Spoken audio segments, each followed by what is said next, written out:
Kisahku dimulai dengan Yano, seorang idiot yang selalu datang ke kelas dengan luka baru. Ketika aku, gadis paling populer di kelas, memutuskan untuk membantunya dengan aman, aku jatuh cinta dan terobsesi padanya siang dan malam. Cerita dimulai pada hari aku menjadi ketua kelas dan dipuji oleh semua orang. Aku bertanya kepada sahabatku Mei apakah aku kandidat yang cocok, dan temanku mengungkapkan bahwa semua orang memilihku karena aku sangat dapat dipercaya, yang membuatku tersipu. Tiba-tiba, seorang teman laki-laki masuk ke kelas meminta maaf karena terlambat. Guru itu langsung berkata dia terlambat lagi dan terluka di hari pertamanya. Kemudian, guru itu meminta anak laki-laki itu untuk memperkenalkan dirinya kepada semua orang, dan dia mengungkapkan namanya adalah Yano. Melihat lukanya, aku terkejut hingga ternganga, mengenali tempat duduk Yano di sebelahku. Aku tertawa dalam hati karena Yano adalah nama bagi orang yang kuat, sementara teman laki-laki ini berbalut perban.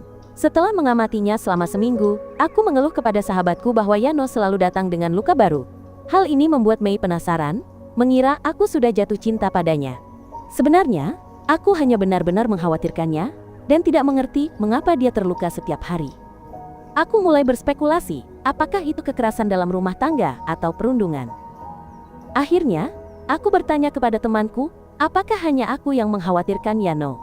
Sebagai tanggapan, Mei menyarankan agar kami berbicara dengan Yano sepulang sekolah untuk mencari tahu penyebab luka-luka ini. Setelah itu, saat Yano berjalan pulang, kami diam-diam mengikutinya. Mei berpikir semuanya akan baik-baik saja karena Yano berjalan dengan normal, tetapi aku membalas bahwa Yano baru berjalan 10 langkah, jadi kami perlu mengikutinya lebih jauh. Aku juga mengatakan kepada Mei bahwa shawl yang dikenakannya terlihat canggung, dan Mei mengakui bahwa dia tidak tahu cara memakainya dengan benar. Begitu aku berbalik untuk membantunya, Mei menyaksikan Yano terjatuh. Melihatnya duduk, kami mengira tali sepatunya terlepas. Tetapi ketika dia berdiri, dia membentur dahan pohon. Saat dia terus berjalan, dia menabrak genangan air, lalu ke tiang, dan kemudian ke papan reklame. Saat kami menatap dengan ngeri, berpikir bahwa kerabatnya pasti sangat dekat satu sama lain, sehingga dia begitu ceroboh. Setelah itu, aku berjalan pulang dan bertanya-tanya seberapa bodoh Yano, yang membuatku khawatir karena aku tidak ingin dia mengalami nasib buruk. Tiba-tiba, aku melihat seorang gadis kecil dengan lutut memar dan bergegas membantunya, air mata mengalir di wajahnya. Gadis itu berkata bahwa dia ditabrak dari belakang oleh sebuah sepeda. Saya mengambil kotak pertolongan pertama, dan mengatakan bahwa saya punya ini karena ada anak kecil di rumah. Setelah membalut gadis kecil itu, saya menerima ucapan terima kasih, dan senyumannya, sebelum gadis kecil itu berkata bahwa dia telah meminta ibunya untuk menjemputnya. Ketika gadis kecil itu pergi, saya kembali dan melihat Yano tidak lagi dibalut di wajahnya. Dia mengungkapkan bahwa dia baru saja tersangkut di semak berduri. Ini membuat saya panik karena bertanya-tanya, apakah Yano melihat saya mengikutinya, tetapi kemudian saya meyakinkan diri bahwa dia tidak mungkin tahu. Anehnya, Yano mengaku bahwa dia merasa diikuti, jadi dia mengikuti balik dan sekarang dia tahu itu adalah saya. Ketika saya meminta maaf, Yano meyakinkan saya bahwa tidak apa-apa, tetapi bertanya, mengapa saya melakukan itu? Dengan malu, saya mengaku bahwa karena dia selalu terluka, saya khawatir dan mengikutinya. Setelah itu, saya mulai takut semua orang akan memanggil saya monster, jadi Yano tersenyum dan memuji saya karena perhatian. Kemudian, dia melambaikan tangan dan terus berjalan, meninggalkan saya tercengang. Meskipun sudah pulang dan memasak untuk adik-adik saya masih tidak bisa melupakan pertemuan dengan Yano. Setelah itu, saya menyadari bahwa saya begitu terkejut dengan pujian itu, sampai mimisan. Keesokan paginya, ketika Yano menyapa saya bertanya apakah dia baik-baik saja sebelum menyadari bahwa dia mengalami patah jari tangan kanan saat pelajaran olahraga. Saya menyadari dia tidak pandai berolahraga, tetapi Yano tetap ceria seperti biasa. Ketika saya bertanya apakah dia sering terluka, Yano mengungkapkan bahwa dia tidak pernah sakit meskipun sangat ceroboh. Tiba-tiba, saya melihat darah mengalir dari pelipisnya dan memberitahunya, tetapi Yano dengan santai berkata bahwa dia menabrak papan tanda di jalan. Ketika dia sampai di ruang kesehatan, saya menemaninya. Tetapi ketika saya melihat beberapa anak laki berlari ke arah kami, dan secara tidak sengaja menabrak saya, dia dengan cepat menahan saya, sebelum saya sempat jatuh. Setelah melepaskan, dia meminta maaf karena menyentuh saya, dan mengungkapkan bahwa dia sudah terbiasa terluka. Namun, dia tidak pernah ingin orang lain terluka karena dirinya. Hal ini membuat wajah saya memerah. Setelah itu, saya pergi ke aula Mei dan mengungkapkan bahwa saya mengkhawatirkan Yano. Mei menyarankan saya untuk fokus pada hal lain, tetapi saya mengakui bahwa saya tidak bisa berhenti memikirkannya. Sebagai tanggapan, Mei berkata bahwa saya sudah jatuh cinta pada Yano, yang membuat saya benar-benar bingung. Keesokan harinya, Yano datang dan menyapa saya. Saya sangat senang melihatnya baik-baik saja. Terus terang, ini adalah pertama kalinya aku melihat hampir seluruh wajahnya yang biasanya tertutup. Saat aku menyadari aku melamun, aku sadar aku sudah jatuh terlalu dalam ke dalam perasaan Yano, yang kemudian membuatku tidak bisa tidur. Keesokan harinya, aku tiba di kelas dalam keadaan kelelahan dan mengatakan kepada Mei bahwa aku tidak tahu harus berbuat apa terhadap Yano. Setelah itu, aku menyadari Yano datang terlambat dan mulai khawatir. Ketika Yano tidak ada, aku sangat ingin bertemu dengannya, tetapi sayang aku tidak punya nomor telepon atau alamatnya. Setelah sekolah, aku pergi ke ruang guru dan kebetulan mendengar bahwa Pak Omiya sedang berbicara di telepon tentang Yano yang ditabrak oleh mobil van yang menyerangnya. Dengan ngeri, aku berlari ke rumah sakit dan hampir tepat waktu sampai di meja pendaftaran. Di sana, aku melihat Yano tampak seperti mayat hidup. Ketika kami berbicara, dia meyakinkanku bahwa dia tidak menabrak mobil van, melainkan menabrak dinding saat menghindarinya. Yano kemudian memberitahu bahwa dia akan datang ke sekolah besok, yang membuatku sangat senang. Aku mulai batuk-batuk mengetahui bahwa dia melukai jari itu lagi, sementara Yano menyadari bahwa aku bolos karena dia, yang membuatnya senang. Tak lama kemudian, Yano dan aku menjadi lebih dekat, sampai aku menyadari bahwa aku adalah gadis yang mengganggu, tidak tahu kapan harus diam. Saat makan siang, aku bertanya kepada Mei bagaimana cara memenangkan hati Yano. Mei segera mengatakan bahwa kami sudah menjadi teman baik. Namun, masih ada tembok tak terlihat di antara kami. Beberapa hari berikutnya, aku mengamati Yano dengan saksama, menyadari bahwa dia baik kepada semua orang dan suka menyendiri. Pada akhir hari, aku menyimpulkan bahwa mungkin inilah mengapa ada jarak di antara kami. Saat berjalan pulang bersama Mei, aku melihat Yano berjalan, dan teringat perkataannya bahwa dia tidak suka melihat ada orang yang terluka karena dirinya. Aku teringat wajah sedihnya saat mengucapkan kata-kata itu, dan memutuskan bahwa aku akan menjadi teman baiknya. Ketika Mei datang mengunjungiku di akhir pekan, aku mengungkapkan bahwa Yano sengaja menghindari orang karena mengira dirinya pengganggu. Aku ingin tahu apakah ada cara untuk membantunya, lalu adikku menjatuhkan kentang goreng kemana-mana. Setelah memarahi adiknya, Mei menyarankan agar kami membuat kue kering buatan sendiri dan memakannya di kelas, yang secara alami akan membuat semua orang berkumpul, dan aku bisa mengajak Yano makan satu, membantu menghancurkan temboknya. Keesokan harinya, aku menunggu waktu yang tepat ketika Mei kembali dengan kabar buruk bahwa kue keringnya terlalu enak sehingga teman-teman sekelasnya menghabiskan seluruh kotak. Dengan sedih, aku menyadari bahwa Yano sibuk dengan pekerjaannya dan bertekad untuk menghancurkan temboknya. Beralih ke rencana kedua, aku berbohong bahwa aku lupa buku pelajaran di rumah dan meminta Yano untuk membacanya lebih dekat denganku. Yano setuju, tapi akhirnya malah membuat jari patah. Setelah itu, saya mencoba banyak rencana lain, tetapi semuanya berakhir dengan Yano terluka. Akhirnya, saya merasa sangat sedih. Ketika saya sedang bingung, Yano melihat saya sendirian dan bertanya apakah saya baik-baik saja. Ketika saya bilang saya baik-baik saja, dia hendak pergi, jadi saya menarik bajunya untuk meminta maaf, tetapi malah membuat bajunya robek, membuat saya merasa sangat buruk. Anehnya, Yano tertawa dan berkata bahwa dia sangat terkejut. Tapi saya masih merasa bersalah dan mengatakan bahwa mulai sekarang, saya akan memperlakukannya dengan baik untuk menebusnya. Ketika Yano menerima permintaan saya, wajah saya memerah seperti tomat sebelum saya membalutnya. Setelah itu, saya bertanya apa yang harus saya lakukan untuk menjadi teman baiknya, dan menambahkan bahwa saya ingin dia lebih terbuka. Tetapi kemudian saya menjadi malu karena itu terdengar seperti pernyataan cinta. Yano dengan tenang mengungkapkan bahwa dia hanya ingin kehidupan siswa yang normal, di mana dia bisa bermain dengan teman-teman setelah sekolah.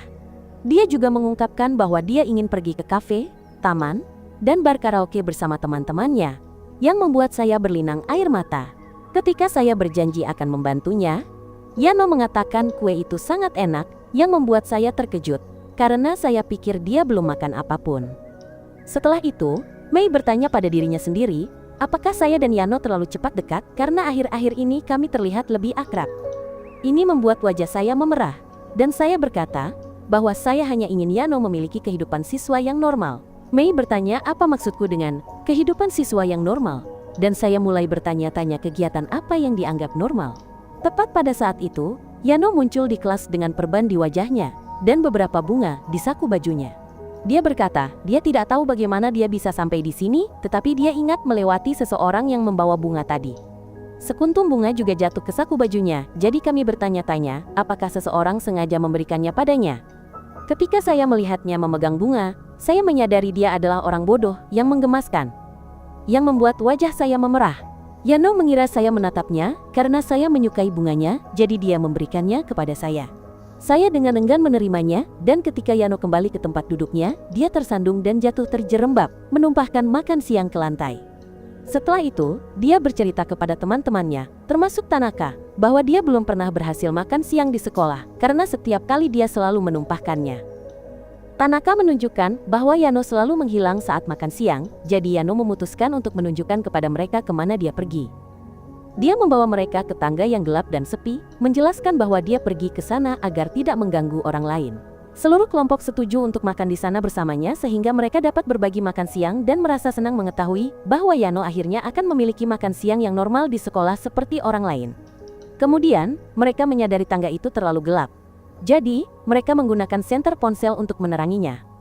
Saya mengusulkan untuk menceritakan kisah hantu dan Tanaka dengan bersemangat naik ke panggung, membenamkan dirinya begitu dalam sehingga dia secara tidak sengaja menjatuhkan tempat sampah ke tangga.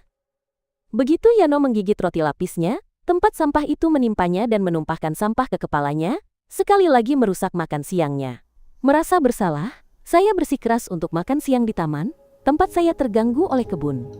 Yano bertanya tentang bunga yang dia berikan kepada saya kemarin, dan saya dengan cemas mengatakan bahwa bunga itu ada di rumah. Setelah itu, kami makan siang. Dan saya bertanya kepada Yano apakah dia suka kentang goreng karena dia menyimpannya sampai akhir. Tepat pada saat itu, seekor burung gagak terbang turun dan merebut gigitan terakhir dari piringnya, sekali lagi merusak makan siangnya. Selama beberapa hari berikutnya, saya mencoba berulang kali untuk menyelesaikan masalahnya, tetapi setiap kali ada sesuatu yang merusak makan siangnya. Ketika saya akhirnya putus asa, Yano dengan tenang berterima kasih kepada saya atas upaya saya, tetapi dia juga menyatakan bahwa kami seharusnya tidak makan bersama karena dia menyebabkan masalah bagi kami. Sebelum saya bisa menjawab, dia menambahkan bahwa dia tidak ingin merusak waktu istirahat kami, jadi mulai besok dia akan makan sendiri, yang membuat saya menangis. Ketika dia pergi, saya panik berteriak bahwa besok saya akan membuatkan makan siang untuknya, jadi jika dia tidak makan bersama kami itu akan sangat sia-sia. Yano sangat terkejut mendengar ini dan memutuskan untuk bergabung dengan kami sekali lagi. Malam itu, saya membuka buku resep, bertekad untuk membuat hidangan yang benar-benar lezat. Keesokan harinya, saya dengan bangga muncul dengan makan siang yang disiapkan dengan sempurna untuk semua orang. Saya mengatakan bahwa saya juga meminta staf untuk memperbaiki lampu, jadi sekarang kami dapat datang ke sini kapan saja. Saya ingin Yano menjadi orang pertama yang mencobanya, dan ketika dia mengambil gigitan pertama, jantung saya berdebar kencang. Yano mengatakan kepada saya bahwa makanannya sangat enak, yang membuat Mei bangga, dan Tanaka bertanya, apakah dia bisa mencicipinya. Saya segera tersenyum, dan Mei dengan cepat mengambil gigitan kedua, karena dia adalah teman baik saya. Setelah itu, ia membawa sisanya dan naik tangga agar bisa memisahkan diri dari Tanaka, Yano, dan aku. Melihat Yano tersenyum membuatku sangat bahagia. Saat Tanaka mencoba mengganggu momen itu, Mei mendorongnya, membuatnya jatuh ke tempat sampah dan membuat sketsa yang mengejek Yano. Yano langsung pingsan, tetapi saat dia sadar, kentang goreng yang disimpannya untuk terakhir masih ada di nampan. Akhirnya dia bisa mencobanya, dan semua orang senang melihat dia menghabiskan makanan pertamanya. Setelah itu, saat aku membalut kepalanya, dia berterima kasih kepada semua orang karena telah membantu, tetapi aku tersenyum dan berkata bahwa akulah yang seharusnya berterima kasih padanya, karena dia membuat kehidupan sekolahku jauh lebih menyenangkan. Setelah itu, aku berhenti, jelas-jelas akan mengaku. Tetapi, aku mundur di saat terakhir, dan malah menyarankan agar dia melanjutkan makan siang bersamanya. Setelah kami mulai, Yano tiba-tiba mulai berdarah dan roboh dengan senyum di bibirnya. Di kelas, guru mengumumkan tentang kegiatan menggambar, dan aku dipasangkan dengan Yano, yang membuatku sangat gembira. Tapi, saat kami mulai bersiap, dudukan gambar kami patah dua, memaksa guru menyuruh kami untuk menghentikan meja belajar kami untuk sementara. Saat kami bersiap, aku menatap wajah Yano, dan melihat dia begitu fokus membuatku tersipu.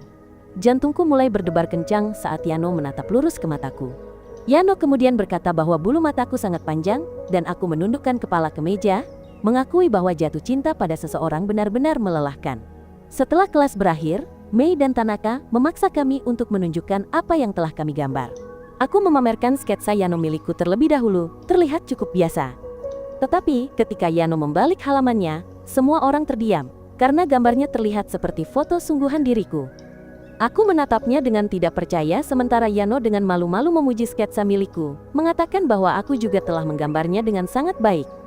Dia bilang dia ingin mengambil foto diriku, dan aku juga ingin. Jadi, kami meminta Mei untuk mengambil foto bersama kami berdua. Setelah itu, aku berada di ruang ganti, tersipu sambil menatap foto itu, sampai Mei memanggilku, mengingatkan bahwa jam olahraga akan segera dimulai. Aku bergegas merapikan rambutku dan berlari ke ruang kebugaran, hanya untuk melihat Yano langsung terkena bola yang menghantam wajahnya. Segera setelah itu, kami tahu guru olahraga kami absen, jadi seluruh kelas memutuskan untuk bermain dodgeball. Kami dibagi menjadi tim 5 orang dengan suit tradisional. Tapi saya berada di tim yang berbeda dari teman-teman saya yang tersisa, yang membuat saya sedih. Saya khawatir Yano akan terluka lagi jika saya tidak ada di sini untuk melindunginya. Oleh karena itu, saya mengusulkan agar kami melambungkan bola untuk menentukan siapa yang akan memimpin. Tim saya memilih Hashiba, seorang bintang bisbol yang kuat, dan tim lain memilih Yano karena mereka pikir dia kuat. Semua orang khawatir tentang Yano, dan saya berdoa agar dia tidak terluka lagi. Tetapi ketika bola dilempar, Yano membuat semua orang terkejut dengan melompat lebih tinggi dari yang diharapkan dan merebutnya dari tangan Hashiba. Saya sangat senang, meskipun saya dengan cepat menyembunyikan kegembiraan saya agar tidak ada yang menyadari betapa saya menyukainya. Ketika pertandingan dimulai, saya melihat Yano di belakang dan mengakui bahwa dia terlihat sangat tampan barusan. Namun, saya masih khawatir dia bisa melukai dirinya sendiri. Tepat pada saat itu, Mei membuat saya kehilangan fokus dari belakang. Dan ketika seseorang melempar bola ke arah saya, Hashiba menangkapnya dan menyuruh saya untuk memperhatikan. Saya berterima kasih atas bantuannya dan mengakui bahwa saya akan panik jika itu Yano, bukan Hashiba.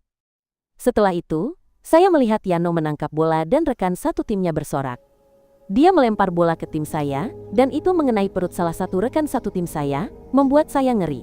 Saat pertandingan berlanjut, Yano terus-menerus terkena bola di wajah, tetapi dia tetap bermain karena pukulan ke wajah tidak dihitung. Sementara itu, saya terus menembak sambil bermimpi tentang Yano, sama sekali tidak menyadari bahwa sekarang giliran saya untuk menembak Yano. Saat saya menyadari hal itu, saya membeku karena sekarang, saya harus menyerang orang yang telah bersumpah untuk saya lindungi, dan ini membuat saya ragu-ragu untuk menembak. Kemudian, giliran Hashiba, dia melempar bola secepat mungkin ke arah Yakano. Yano menangkisnya dengan tangannya, tetapi karena dia tidak bisa menangkapnya, tim saya menang. Setelah pertandingan, saya membawa Yano ke ruang medis karena dia telah terkena banyak pukulan di wajah. Kemudian, saya bertanya kepadanya apakah dia sengaja kalah, dan ketika dia ragu-ragu sebelum menyangkal, saya langsung tahu dia melakukannya. Dengan gembira, saya memberitahu dia bahwa dia terlihat sangat tampan hari ini, yang membuatnya tersipu saat mengakui bahwa sebagian besar orang menganggapnya menyedihkan, dan saya adalah orang pertama yang berpikir dia tampan. Setelah itu, saya melihat seorang pria naksir seorang gadis, hanya karena gadis itu membantunya membawa buku, dan menyadari bahwa Yano tidak akan pernah bereaksi seperti itu ketika saya membantunya. Merasa frustrasi karena perasaan saya tampaknya tidak sampai padanya, saya berjalan pulang, memutuskan untuk berhenti terlalu banyak berpikir, dan hanya bersikap normal padanya. Dalam perjalanan, saya menemukan seorang lelaki tua terhuyung-huyung di jalan, dan itu membuat saya menyadari ada banyak orang seperti Yano di dunia ini. Saya mencoba untuk mengabaikannya, tetapi saya memukul diri saya sendiri ketika saya melihat dia terjebak di dinding. Saya membantunya menariknya keluar, dan dia menjelaskan bahwa dia telah menjatuhkan barang-barangnya ke celah sempit dan terjebak saat mencoba mengambilnya kembali. Ketika dia pergi, dia menabrak tiang, dan saya memutuskan untuk menemaninya untuk memastikan dia pulang dengan selamat. Dalam perjalanan, pria itu menyebutkan bahwa putranya bersekolah di sekolah yang sama dengan saya. Dan ketika kami akhirnya sampai di rumahnya, saya melihat Yano berdiri di belakang saya. Ternyata pria yang baru saja saya bantu adalah ayah Yano, dan dia mengundang saya masuk untuk minum. Saya segera mulai panik karena berada di rumah orang yang saya sukai. Dan ketika Yano bangkit untuk membuatkan saya teh, dia tersandung kaki meja dan menabrak dinding. Saya bergegas memeriksanya, tetapi dia dengan tenang menjelaskan bahwa semua sudut di rumah mereka dilapisi bantalan dan mereka selalu menyiapkan perban. Saat saya merawat lukanya, Ayah Yano bertanya apakah Yano akhir-akhir ini merepotkan. Tetapi saya malah memberikan pidato tentang betapa baik, manis, dan perhatiannya Yano. Saya tiba-tiba membeku karena mengira itu terdengar seperti pengakuan cinta. Tapi Yano menatap saya dengan tatapan bingung, membuat saya menyadari betapa polosnya dia.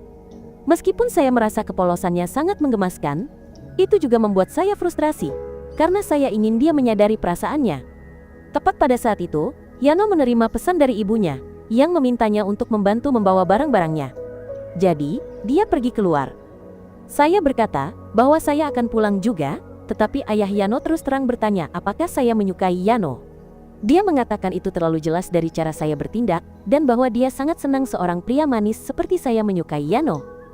Dia menambahkan bahwa karena kondisi genetik mereka, Yano harus selalu waspada dan melindungi dirinya sendiri. Hal ini membuatnya tidak pandai mengenali ketika seseorang menyukainya. Setelah itu, dia dengan lembut meminta saya untuk tetap berada di sisi Yano untuk waktu yang lama.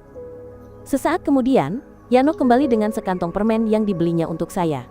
Ketika dia bilang itu untuk menunjukkan rasa terima kasih, akhirnya aku sadar dia tidak mengabaikan perasaanku, melainkan memperhatikanku dengan caranya yang canggung. Saat aku tenggelam dalam kehangatan momen ini, sebuah lukisan yang menakutkan tiba-tiba jatuh dari dinding. Yano berkata dengan santai bahwa itu adalah lukisan dirinya sendiri, membuatku terdiam saat menyadari keluarga ini penuh dengan hal-hal misterius. Ceritaku sampai di sini saja, pastikan kamu sudah subscribe dan menyalakan notifikasi. Terima kasih sudah menonton sampai akhir video dan sampai jumpa lagi.